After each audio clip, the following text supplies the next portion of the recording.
कार्तिक महात्म्य। कार्तिक महात्म्य के प्रसंग में राजा चोल और विष्णुदास की कथा। नारद जी कहते हैं, इस प्रकार विष्णु पार्षदों के वचन सुनकर धर्मदत्त को बड़ा आश्चर्य हुआ। वे उन्हें साष्टांग प्रणाम करके बोले, प्रायः सभी लोग भक्तों का कष्ट दूर करने वाले श्री विष्णु की यज्ञ, दान, व्रत, तीर्थ सेवन और तपस्याओं के द्वारा विधि पूर्वक आराधना करते हैं। उन समस्त साधनों में से कौन सा ऐसा साधन है जो श्री विष्णु को प्रीतिकारक तथा उनके सामीप्य की प्राप्ति कराने वाला है? किस साधन का अनुष्ठान करने से उपर्युक्त सभी साधनों का अनुष्ठान स्वतः हो जाता है? दोनों पार्षदों ने कहा, ब्राह्मण, तुमने बहुत उत्तम बात पूछी है। अब एकाग्रचित होकर सुनो। हम इतिहास सहित प्राचीन वृतांत का वर्णन करते हैं। पहले कांचीपुरी में चोल नामक एक चक्रवर्ती राजा हो गए। उनके अधीन जितने देश थे वे भी चोल नाम से ही विख्यात हुए। राजा चोल जब इस भूमंडल का शासन करते थे उस समय कोई भी मनुष्य दरिद्र, दुखी, पाप में मन लगाने वाला अथवा रोगी नहीं था। उन्होंने इतने यज्ञ किए थे जिनकी कोई गणना नहीं हो सकती। उनके यज्ञों के सुवर्णमय एवं शोभाशाली यूपों से भरे हुए ताम्रपर्णी नदी के दोनों किनारे चैत्र रथ वन के समान सुशोभित होते थे। एक समय की बात है, राजा चोल अनंत शयन नामक तीर्थ में गए, जहाँ जगदीश्वर श्री विष्णु योग निद्रा का आश्रय ले सो रहे थे। वहाँ लक्ष्मी रमण भगवान श्री विष्णु के दिव्य विग्रह की राजा ने विधि पूर्वक पूजा की। मणि, मोती तथा सुवर्ण के बने हुए सुंदर फूलों से पूजन करके उन्होंने भगवान को साष्टांग प्रणाम किया। प्रणाम करके वे ज्यों ही बैठे, उसी समय उनकी दृष्टि भगवान के पास आते हुए एक ब्राह्मण पर पड़ी, जो उन्हीं की कांची नगर के निवासी थे। उनका नाम विष्णुदास था। वे भगवान की पूजा के लिए अपने हाथ में तुलसी दल और जल लिए हुए थे। निकट आने पर उन ब्रह्मर्षि ने विष्णु सूक्त का पाठ करते हुए देव भगवान को स्नान कराया और तुलसी की मंजरी तथा पत्तों से विधिवत पूजा की। राजा चोल ने जो पहले रत्नों से भगवान की पूजा की थी वह सब तुलसी पूजा से ढक गई। यह देख राजा कुपित होकर बोले, विष्णुदास, मैंने मणियों तथा सुवर्ण से भगवान की पूजा की थी, वह कितनी शोभा पा रही थी, किंतु तुमने तुलसी दल चढ़ाकर सब ढक दी। बताओ ऐसा क्यों किया? मुझे तो ऐसा जान पड़ता है तुम बड़े मूर्ख हो, भगवान विष्णु की भक्ति को बिल्कुल नहीं जानते, तभी तो तुम अत्यंत सुंदर सजी सजाई पूजा को पत्तों से ढके जा रहे हो। तुम्हारे इस बर्ताव पर मुझे बड़ा आश्चर्य हो रहा है। विष्णुदास बोले, राजन, आपको भक्ति का कुछ भी पता नहीं है, केवल राजलक्ष्मी के कारण आप घमंड कर रहे हैं। बताइए तो, आज से पहले आपने कितने वैष्णव व्रतों का पालन किया है? राजा ने कहा, ब्राह्मण, यदि तुम विष्णु भक्ति से अत्यंत गर्व में आकर ऐसी बातें करते हो तो बताओ तुम्हें कितनी भक्ति है? तुम तो दरिद्र हो, निर्धन हो, तुमने श्री विष्णु को संतुष्ट करने वाले यज्ञ और दान आदि कभी किए नहीं तथा पहले कभी कहीं कोई देवालय भी नहीं बनाया। ऐसी दशा में भी तुम्हें अपनी भक्ति का इतना घमंड है। अच्छा, तो आज यहाँ जितने भी श्रेष्ठ ब्राह्मण उपस्थित हैं वे सभी कान खोलकर मेरी बात सुन लें। देखना है मैं पहले भगवान विष्णु का दर्शन पाता हूँ या यह। इससे लोगों को स्वयं ही ज्ञात हो जाएगा कि हम दोनों में से किस में कितनी भक्ति है। दोनों पार्षद बोले, ब्राह्मण, यह कहकर राजा चोल अपने राजभवन को चले गए और उन्होंने महर्षि मुद्गल को आचार्य बनाकर वैष्णव यज्ञ का अनुष्ठान आरंभ किया, जिसमें बहुत से ऋषियों का समुदाय एकत्रित हुआ। बहुत सा अन्न खर्च किया और प्रचुर दक्षिणा बांटी गई। जैसे पूर्व काल में गया क्षेत्र के भीतर ब्रह्मा जी ने समृद्धिशाली यज्ञ का अनुष्ठान किया था, उसी प्रकार राजा चोल ने भी महान यज्ञ आरंभ किया। उधर विष्णुदास भी वहीं भगवान के मंदिर में ठहर गए और श्री विष्णु को संतुष्ट करने वाले शास्त्रोक्त नियमों का भली भांति पालन करते हुए सदा ही व्रत का अनुष्ठान करने लगे। माघ और कार्तिक के व्रत, तुलसी के बगीचे का भली भांति पालन, एकादशी का व्रत, द्वादशाक्षर मंत्र का जप तथा गीत, नृत्य आदि मांगलिक उत्सवों के साथ षोडशोपचार द्वारा प्रतिदिन श्री विष्णु की पूजा, यही उनकी जीवनचर्या थी। वे इन्हीं व्रतों का पालन करते थे।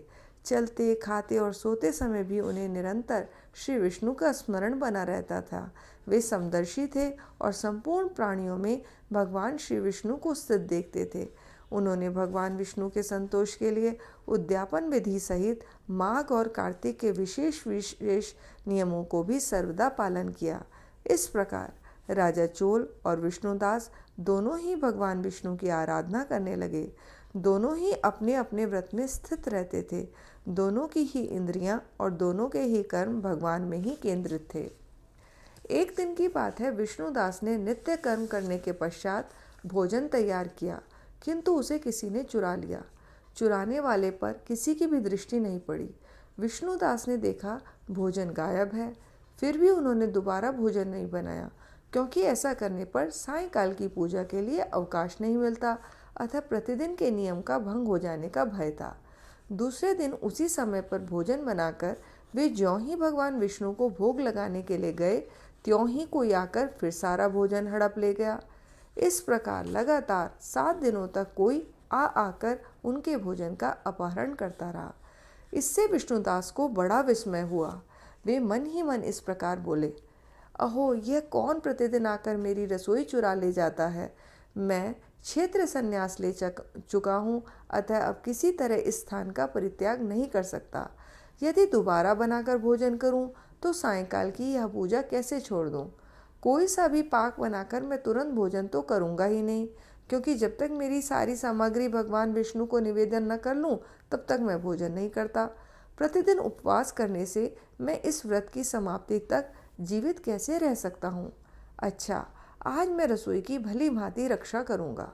यूँ सोचकर भोजन बनाने के पश्चात वे वहीं कहीं छिपकर खड़े हो गए। इतने में ही उन्हें एक अंडाल आता दिखाई दिया, जो रसोई अन्न हड़प ले जाने को तैयार खड़ा था। भूख के मारे उनका सारा शरीर दुर्बल हो रहा था। मुख पर दीनता छा रही थी। शरीर में हाड़ और चाम के सिवा और कुछ बाकी नहीं बचा था।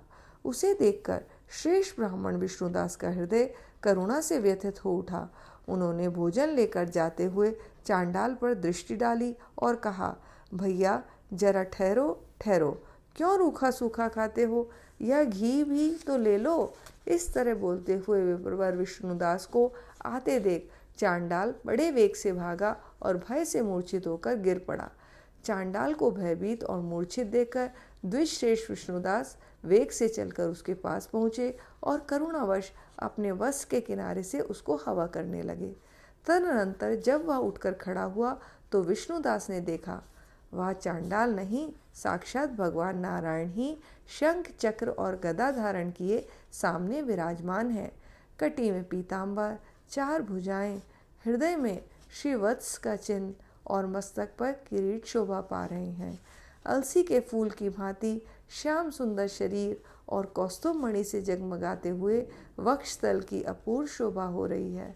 अपने प्रभु को प्रत्यक्ष देखकर द्विजश्रेष्ठ विष्णुदास सात्विक प्रेम को प्रगाढ़ अवस्था में होने वाले 8 प्रकार के अंग विकारों को, जो सद्गुण की प्रेरणा से प्रकट होते हैं, सात्विक भाव कहते हैं। उनके नाम ये हैं: स्तंभ, स्वेद, रोमांच, स्वरभंग, कंप, विवर्णता, आंसू और प्रलय।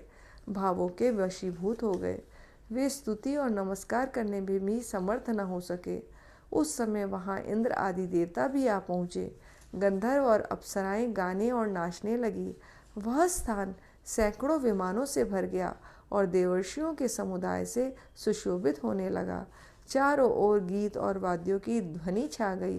तब भगवान विष्णु ने सात्विक व्रत का पालन करने वाले अपने भक्त विष्णुदास को छाती से लगा लिया और उन्हें अपना ही जैसा रूप देकर वे वैकुंठ धाम को ले चले।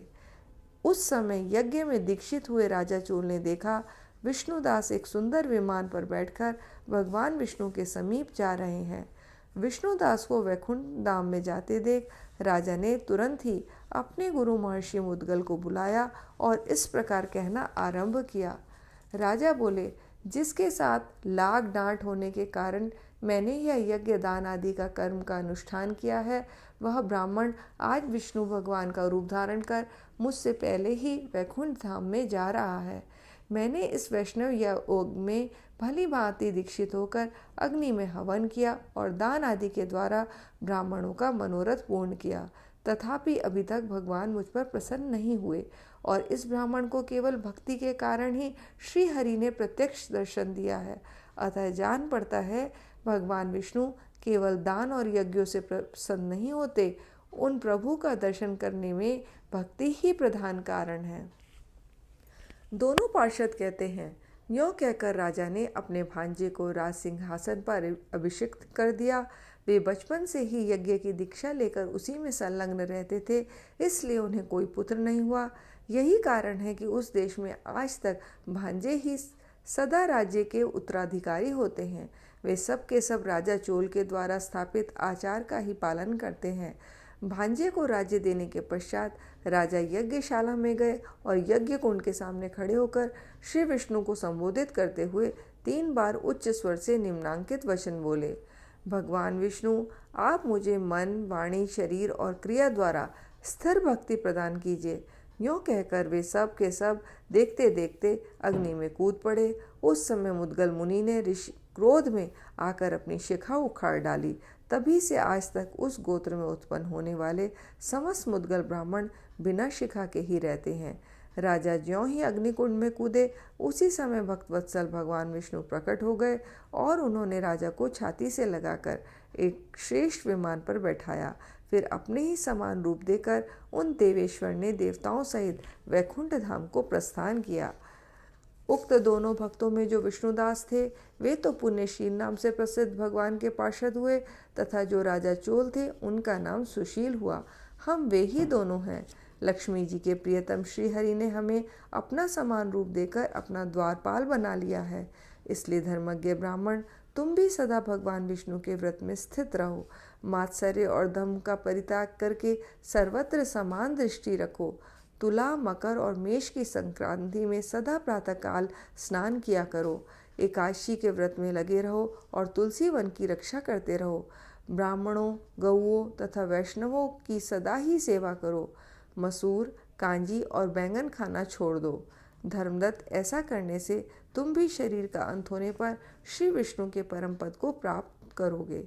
जैसे हम लोगों ने भगवान की भक्ति से उन्हें पाया है, उसी प्रकार तुम भी उन्हें प्राप्त कर लोगे। तुम निश्चय जन्म से लेकर अब तक जो श्री विष्णु को संतुष्ट करने वाला यह व्रत किया है, इससे यज्ञ, दान और तीर्थ भी बड़े नहीं हैं। विप्रवर, तुम धन्य हो, क्योंकि तुमने जगत गुरु भगवान श्री विष्णु को प्रसन्न करने वाले इस व्रत का अनुष्ठान किया है, जिसके एक भाग्य का पुण्य पाकर ही प्रेत योनि में पड़ी हुई कलहा मुक्त हो गई। अब हम लोग इसे भगवान विष्णु के लोक में ले जा रहे हैं। नारद जी कहते हैं, राजन, इस प्रकार विमान पर बैठे हुए विष्णु के दूतों ने धर्मदत्त को उपदेश देकर कलहा के साथ वैकुंठ धाम की यात्रा की। तत्पश्चात धर्मदत्त भी पूर्ण विश्वास के साथ उस व्रत में लगे रहे और शरीर का अंत होने पर अपनी दोनों पत्नियों के साथ वे भगवान के परम धाम को चले गए। जो पुरुष इस प्राचीन इतिहास को सुनता और सुनाता है, वह जगत गुरु भगवान की कृपा से उनका सानिध्य प्राप्त कराने वाली उत्तम गति पाता है। इति हरिओम तत्सत, हरिओम तत्सत, हरिओम तत्सत।